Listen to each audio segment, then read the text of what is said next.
Estou dizendo, Mônica, que a gente não pode chamar o Roberto Jefferson de maluco. Ou ele é um criminoso da pior espécie, ou chega às raias do terrorismo, o que esse cara fez ontem.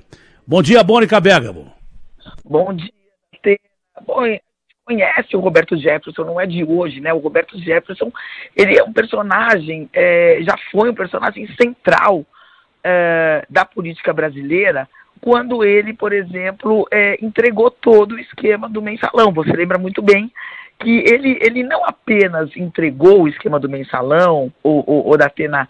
Eu me recordo muito das entrevistas que ele dava na época. Ele fez uma radiografia da política brasileira. Ele mostrou para os brasileiros como funciona o Caixa 2 na política, como que é o sistema de troca, de financiamento de campanhas por favores depois, né? Como as empreiteiras tinham um absoluto domínio da política brasileira, ao serem os maiores contribuintes, os financiadores reais do sistema político brasileiro, né? Então ele deu verdadeiras aulas, mas ao mesmo tempo ele foi um corrupto confesso. Você se lembra que ele disse que pegou dinheiro, ele foi condenado à prisão. E novamente ressurgiu na política, apoiando o presidente Jair Bolsonaro, quer dizer, ressurgiu como uma figura importante, ao ser um dos agentes, né, do radicalismo de uma parte do eleitorado que o bolsonarismo pretende manter mobilizada, né? E ele de fato atuou dessa forma, ele de fato foi recebido no Palácio do Planalto, ele nunca foi desautorizado pelo presidente da República, e agora ele se transforma em um aliado incômodo, porque algo aconteceu ali, né, Datena, a gente tem que apurar melhor, quer dizer, como que Roberto Jefferson foi fazer algo tão criminoso, né, que é atirar na própria polícia, né? Isso resistir à prisão, é crime. Crime sujeito à prisão, inclusive, quer dizer, gera outra prisão. Então, de fato, o Roberto Jefferson teve uma atitude criminosa, não é de hoje que ele vinha sinalizando e que ele vinha cometendo crimes já, né? O próprio vídeo que ele gravou xingando a ministra Carmen Lúcia era um crime, porque ele preso não poderia jamais estar usando redes sociais, descumprindo determinações da justiça. E foi o que ele fez. Foi espantoso, né? Foi algo realmente que a gente não imaginava que sairia das palavras. Absurdo. Para atitude, né? Prática, né? Não, é absurdo, mas não pode ser taxado de maluco. Foi de consciência, foi de plena consciência o que esse cara fez. Tem que ser investigado como é que a arma chegou até ele, como é que ele estava com granada, tudo isso tem que ser investigado. Mas não veio dizer que o cara é maluco, porque torna o cara inimputável. Ele não é inimputável, ele é bandido ou é terrorista. Esse é o detalhe. Agora, você é uma das mais bem informadas jornalistas do país. Já deve ter consultado as suas fontes políticas. O que é que isso mexeu no cenário político até agora, desde ontem, até hoje pela manhã, Mônica? Só, Datena, hoje vai sair pesquisa do IPEC, né? Eu estava conversando agora com uma pessoa da campanha do presidente Lula, uma pessoa que cuida e está integrada a essa parte justamente da publicidade. Então, o que é a questão de uma campanha? Quer dizer, tira voto de um dia para o outro? Não necessariamente.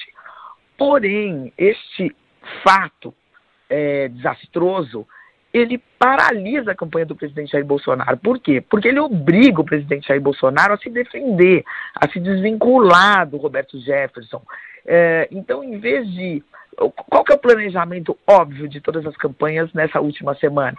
É atacar o adversário para aumentar a rejeição do adversário, não deixar ele subir e fazer ele cair na intenção de votos, que é um desafio muito grande das duas campanhas, porque tanto o Bolsonaro quanto o Lula têm votos muito consolidados, mas tem um percentual de indecisos, 1, 2%, que podem virar eleição. Tem um percentual de nulos, 5, 6%, que podem se definir, não sou mais nulo, vou votar por um dos dois. Então essa última semana seria uma semana de ataques, né? E o Bolsonaro, em vez de atacar, vai ter que usar o seu tempo e as suas falas e as suas entrevistas para se defender. Então, mesmo que isso não traga votos para o Lula, impede o Bolsonaro de ganhar votos, porque o Bolsonaro tem que ficar se defendendo o tempo todo. Então altera todo o planejamento da campanha do presidente.